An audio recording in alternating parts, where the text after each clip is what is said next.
Good afternoon. जैसा कि हम आपसे बोले थे कि कल के सीरीज़ में वर्क टाइम के क्वेश्चन किए थे, तो आज के उसी के सीरीज़ में कुछ और भी क्वेश्चंस हम लोग करेंगे।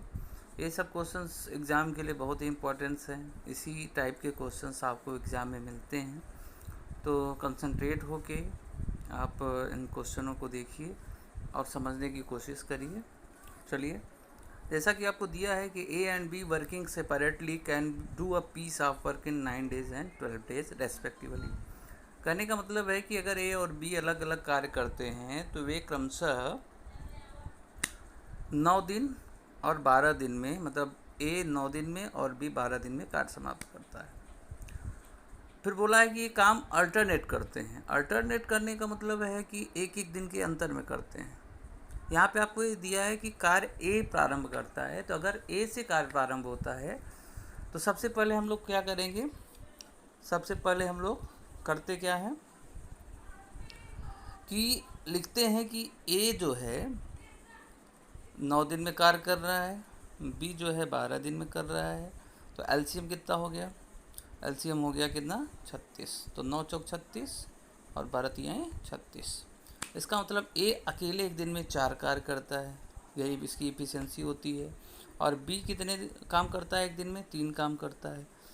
तो इसने बोला है कि ए पहले काम करता है, तो ए पहले काम 4 करेगा, बी दूसरे दिन काम करेगा 3, तो दोनों मिलके कितना करेंगे? 7 काम। ध्यान रखिएगा, ए जो 7 काम है ये 2 दिन का है। ए का एक दिन और बी का एक दिन, मतलब कुल मिला के हुए कितने दिन? 2 दिन। तो 2 दिन में जो कार्य हुआ वो 7 हुआ, 7। अब बात ये आई है कि टोटल जो वर्क है वो कितना है? 36। तो 36 इज़ द टोटल वर्क। इससे ज़्यादा काम होगा नहीं। तो आप एक काम करिए कि 7 मतलब 7 का टेबल पढ़िए। 7 5 जा कितना हुआ? 35। 35 जो वर्क हुआ ए और बी का अल्टरनेट वर्क है, तो आप ये ध्यान रखिए कि 7 जो वर्क हुआ था वो 2 डेज में हुआ था और आपने 5 से मल्टीप्लाई किया है, तो इसका मतलब ये है कि ये जो आपका 35 वर्क है वो कितना दिन लगा? 10 दिन। क्यों? क्योंकि 2 दिन में अगर 7 काम हो रहा है तो 10 दिन में कितना होगा? 35 काम। अच्छा, ए ने शुरू किया था तो बी में लास्ट होगा भाई, जो 10वां दिन होगा वो बी का होगा। अब जो अगला 10 के बाद जो दिन लगेंगे वो ए करेगा। तो ए एक दिन में कितना करता है? 4। अब आपने 35 वर्क कर लिया है, 1 वर्क बचा है क्योंकि टोटल वर्क कितना है? 36। तो एक काम कौन कर रहा है? एक काम कर रहा है ए। तो ए जो है एक दिन में कितना कार्य करता है? 4। तो बचा कितना है? एक ही कार्य बचा है, तो 1 बटा कितना हो गया? 4। तो टोटल 1/4 हम जोड़ देंगे किसमें? 10 डेज में। तो आपका जो आंसर हो जाएगा वो हो जाएगा 10 होल रेशियो 1/4। तो this is a your answer. तो option B is a right.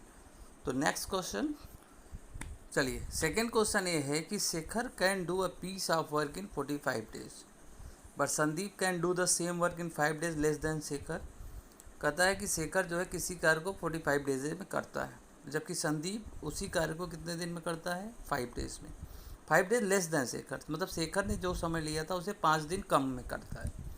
When working Elon, Shekhar मतलब ये जो आपको 45 दिया है, 5 दिन कम दिया है, ये जब अकेले करते हैं उस तब के लिए दिए हुए हैं।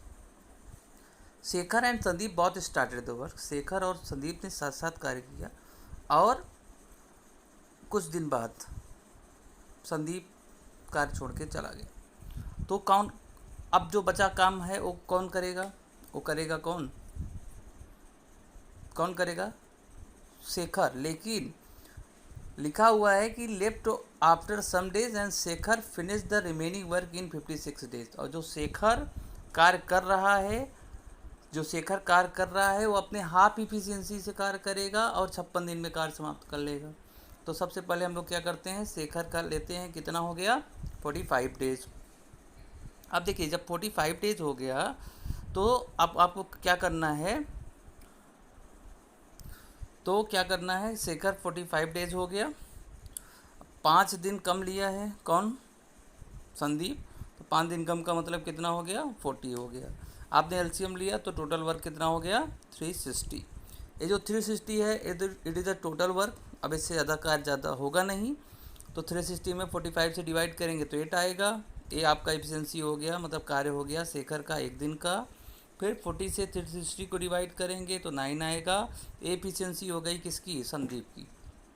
आप देखिए 56 डे काम किया है कौन, संदीप नहीं शेखर ने काम किया है, और हाफ इफिशिएंसी से। तो शेखर की इफिशिएंसी 8 है फुल, हाफ कितनी होगी 4। अब आप क्या काम करेंगे, 56 में 4 से मल्टीप्लाई कर दीजिए तो कितना हो जाएगा, 4 6 जा 24, 4 5 जा 20, 224। अब 224 वर्क ये तो किसने किया, शेखर ने हाफ इफिशिएंसी से किया। अब जैसा कि आपको मालूम है कि टोटल वर्क कितना था 360, और इसमें आप माइनस कर दीजिए कितना 224, तो ये आपका आ गया 6, और यहाँ आ गया 3 136। ये जो 136 जो है ये दोनों ने साथ साथ किया था, तो दोनों ने अगर साथ साथ किया था तो दोनों साथ साथ करते हैं फुल इफिशिएंसी से। कितना करते हैं 17, 8 और 9 ऐड करेंगे तो कितना होगा 17। अब आप क्या काम करेंगे, 136 को 70 से डिवाइड कर दीजिए और 8 आ जाएगा, और यही आपका आंसर हो जाएगा। तो इस तरह से हम लोग इस क्वेश्चन को सॉल्व कर सकते हैं। तो नेक्स्ट क्वेश्चन आपको ये कह रहा है कि P does a work in 15 days and Q does the same work in 60 days. यहाँ पे अलग अलग दिया है कि P जो है 15 दिन में कार्य करता है और उसी कार्य को Q 16 दिन में करता है। P and Q started the work, P और Q जो है कार्य स्टार्ट करते हैं, and after 6 days Q left, और 6 दिन के बाद Q चला जाता है। P completed the remaining work, और जो बचा हुआ कार्य है वो कौन करता है, P करता है। तो find the total number of day after which the work will be completed. तो कितने दिन में कार्य समाप्त हो जाएगा ये आपको बताना है। तो एक तो बेसिक है, यहाँ पे आपको दिया है कि वर्क डन बाई P जो कि सॉल्यूशन में दिया हुआ है, तो यहाँ 5 लिखा है, तो इसको हम लोग क्या करते हैं 15 एंड 16 कर लेते हैं। इसका मतलब है कि एक दिन में काम करेगा P 1/15 और Q कितना करेगा 1/16। तो एक दिन का कार्य दोनों का हो गया 1/15 प्लस 1/16, तो 6 डेज का वर्क हो जाएगा इस ये पूरा। मान लेते हैं कि x दिन काम चला था और उस काम को किसने किया था, P ने किया था, जो कि P का एक दिन का कार्य होता है 1/15। तो x दिन का हो गया x इंटू 1/15। अब ये सब टोटल वर्क जोड़ दिया जाएगा तो पूरा हो जाएगा 1 के बराबर। सॉल्व करेंगे x की वैल्यू आ जाएगी, तो x की वैल्यू आ जाएगी 27/8, और 6 डे पहले काम हो चुका है तो 6 + 27/8 हो गया। एक तो ये मेथड हो गया। दूसरा जो हम लोग एलसीएम से करते थे उसमें कहते थे कि P जो है 15 और जो Q है उसने कितना किया है 16 डेज में। एलसीएम ले लीजिए 240 आएगा, 240 आएगा, 240 को डिवाइड करेंगे तो 16 हो जाएगा, और ये कितना हो जाएगा 15 हो जाएगा। फिर बोला है कि दोनों ने साथ में कितना काम किया 6 दिन तक किया, तो 16 और प्लस 15 को आप ऐड कर दीजिए तो कितना हो गया 31। अब 31 इन दोनों का एक दिन का कार्य हो गया, 6 दिन तक साथ साथ किए थे तो 6 से मल्टीप्लाई कर दीजिए तो हो गया 186। अब 186 ये तो दोनों का काम हो गया मिला के, तो 186 तो दोनों को मिला के काम हुआ 6 डेज का। टोटल वर्क आपने कहा था कि हमारा 240 था, तो हम लोग क्या करते हैं 240 में 186 को माइनस कर देंगे। अब जैसे 186 को माइनस करेंगे तो ये 4 आ जाएगा, यहाँ में 5 आ जाएगा। इसका मतलब 54 वर्क अभी बचा हुआ है, और ये 50 वर्क जो है 54 वर्क ये कौन करेगा P, और P एक दिन में कितना करता है 16।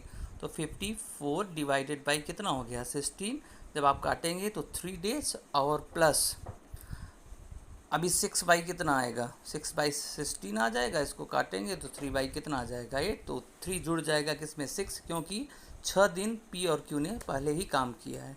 तो आपका आंसर कितना हो जाएगा 9 होल रेशियो 3/8। तो दिस इज योर आंसर। समझ में आ गया होगा, इस तरह से हम लोग कर सकते हैं।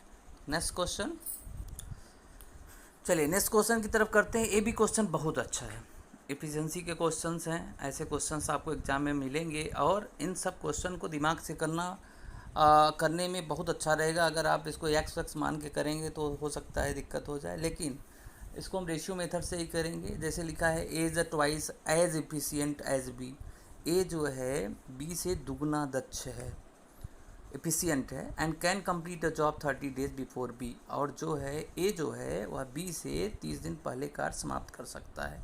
In how much they can complete the job together, तो अगर ये 7 काम करें तो कुल कार्य कितने दिन में समाप्त कर सकते हैं। तो देखिए ऐसे क्वेश्चनों को लगाने के लिए एक चीज़ आपको देखना है कि भाई अगर हम कर रहे हैं कि बी को मान लेते हैं कि बी अगर 1 काम करेगा तो ए कितना काम करेगा, ए काम कितना करेगा, दुगना है तो 2 काम करेगा। अब ये बताइए कि अगर 2 काम करेगा तो जो काम ज़्यादा करेगा वो समय कम लेता है, जो काम कम करेगा वो समय क्या करता है, ज़्यादा लेता है। तो अगर हम इफ़िशियंसी की बात करें इन लोगों की, तो भाई अगर हम मान लेते हैं कि यहाँ दिया है कि 30 डेज लेस लेते हैं, तो एक ऐसे सोचिए कि अगर हम ए को 30 मान लेते हैं, 30 डेज मान लेते हैं, तो स्वाभाविक सी बात है बी कितना लेगा, जस्ट डबल, मतलब कितना लेगा 16। अगर हम इसका रेशियो बनाएं तो 1/30 एंड 1 कितना आएगा 16। 1/13 एंड 1/16 करेंगे, जब आप इसको परसेंटेज में बदल के 100 से मल्टीप्लाई करेंगे तो ये आपको रेशियो दे देगा 3.33 एंड 1.66। अब आप एक काम करिए, भाई आपने कहा था how much can job together, साथ साथ करना है, तो आप एक काम करिए 1.66 आया था और 3.33 आया है, ठीक है, जो 3.33 आया इसको ऐड कर दीजिए, तो ये अप्रॉक्सीमेटली 4.95 के नियर अबाउट 4.99 के नियर अबाउट आता है। 4.99 का मतलब ये हुआ ये दोनों की संयुक्त मतलब जॉइंट एफिशिएंसी है, इसको अप्रॉक्सीमेटली हम लोग कितना मान लेते हैं 5। भाई अब किसी की एफिशिएंसी आप 100 पे लेके चल रहे हैं, तो आपको अगर साथ साथ कार्य करना है तो आप 100 को 5 से क्या कर दीजिए, डिवाइड कर दीजिए। जैसे डिवाइड करेंगे 20 डेज आ जाएगा और यही आपका क्या हो जाएगा, आंसर हो जाएगा। तो इस क्वेश्चन को इस तरह से हम लोग करेंगे। ऐसे क्वेश्चन जब एफिशिएंसी के आते हैं और रेशियो मेथड से करना है तो आप लोग भी ऐसे करेंगे, मतलब कुछ नहीं करना है। आप ए को अगर जैसे यहाँ पे दिया है कि बी को अगर हम x माने हैं तो ए को आप हमेशा 2x मानिए, एफिशिएंसी हो गया। तो अगर आप ए को 30 डेज मानेंगे तो बी 60 डेज लेगा, कुछ भी मानिए, 20 मानिए, 40 मानिए, एफिशिएंसी सेम आएगी। तो इस तरह से आपने देखा कि ए की एफिशिएंसी 3.33 हो गई, बी की एफिशिएंसी कितनी हो गई 1.66, ऐड कर दीजिए 4.99 आएगा।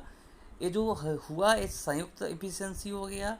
तो आप दोनों को जोड़ के करेंगे तो इसको लगभग 4.99 को 5 मान लीजिए और आपने 100 पे निकाला है तो 100 में 5 से डिवाइड कर दीजिए, ये आपका आंसर आ जाएगा। तो आज के सीज़न में छोटा सा वीडियो हमने आपको दिया और नेक्स्ट में और भी अच्छे से आपको हम प्रोवाइड करेंगे। तो आज के लिए इतना ही, थैंक यू वेरी मच।